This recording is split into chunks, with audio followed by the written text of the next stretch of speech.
This is a teardown of a Otto V2-10154 handset for a Macom branded radio. There's 4 screws holding the housing together.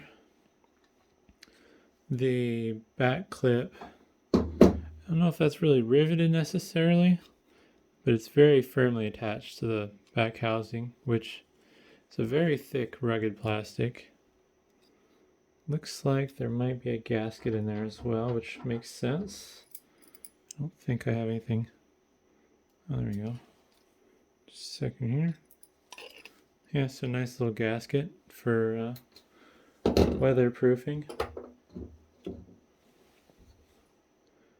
And then there's a piece of foam that was holding the back of the speaker, and I'm guessing this must just be loose in there. It must not be glued down or anything. Looks like there's a couple screws holding the PCB down that I was not expecting, so I'm going to grab a appropriate tool to take those out real quick. Alright, remove the 2 T6 screws that are holding down the PCB. And this should, it's all just kind of loosely in there now. Something's holding me up. I think it's this little stopper for the, oh no, that's held on with a nut. Oh, this is going to be destructive. There we go. I don't feel like this is a bad unit, so I don't feel like going through the hassle of finding the right part for that. Oops. What did I break? Oh, that's interesting. I don't think that was user accessible. Oh, alright. There's a little selector switch here for the front that, I don't know, I guess volume level or something. It's kind of strange they'd use a switch with that many positions, but must have been a part they had on hand. Oops. Actually, a little bit of circuitry on here too. Got some micro switches, and then I don't know what that IC chip will be. I'll have to look that up after the video. And a few surface mount components and stuff. Pretty basic speaker. And it doesn't look like there's any waterproofing for the speaker or the microphone. There's just this kind of felt fabric there. So definitely not as robust as the handsets they made for the car radios or the desk radios, but not terrible. Looks like there's a piece of spring steel inside for the talk button that pushes it back into place, and then this little raised piece of steel pushes up against the micro switch to engage it. Top button's not so nice. I don't know if that's rigid.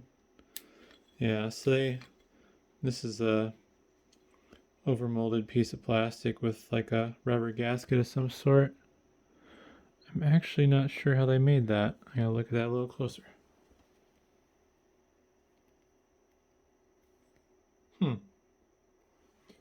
Interesting. So there's no seams around this button.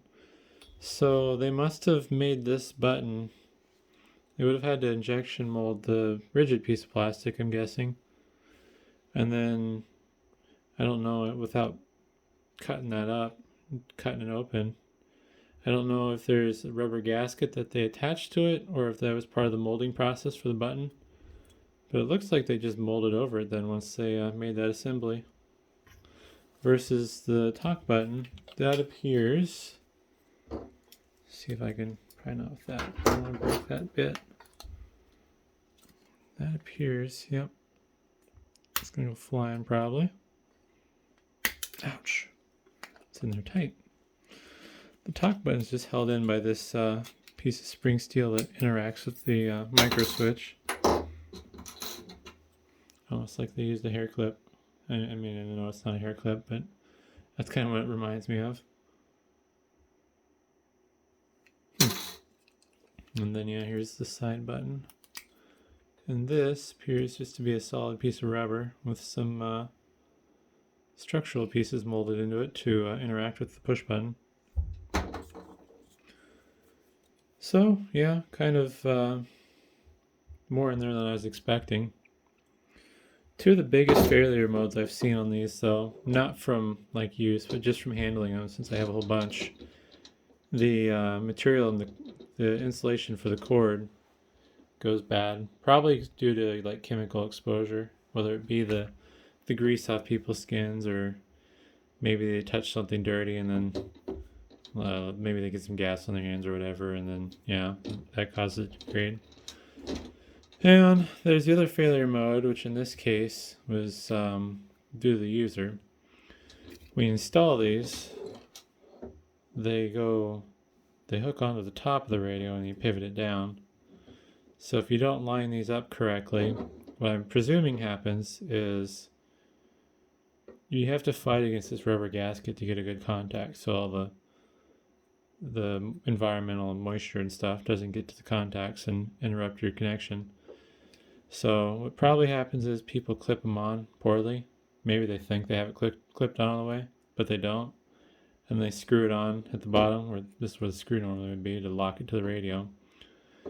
And my guess is, if they don't get this clipped on, but they have the bottom screwed on, they catch the cord and it snaps off this plastic.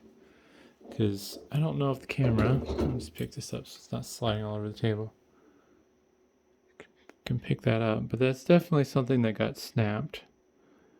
That's not like a fatigue, because you can tell the differences.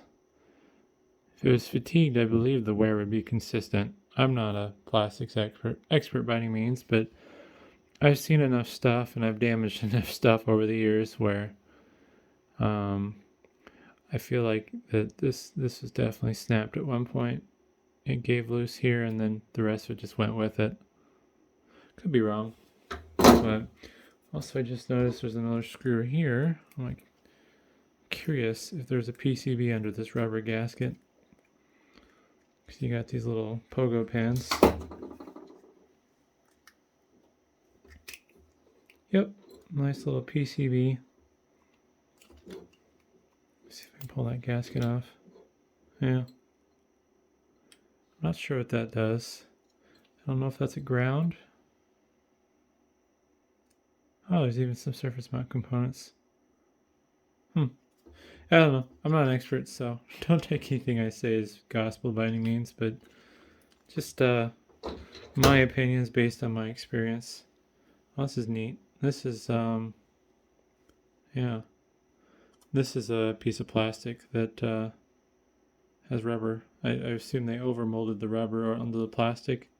I don't think they do it backwards, but yeah. So, thanks for watching.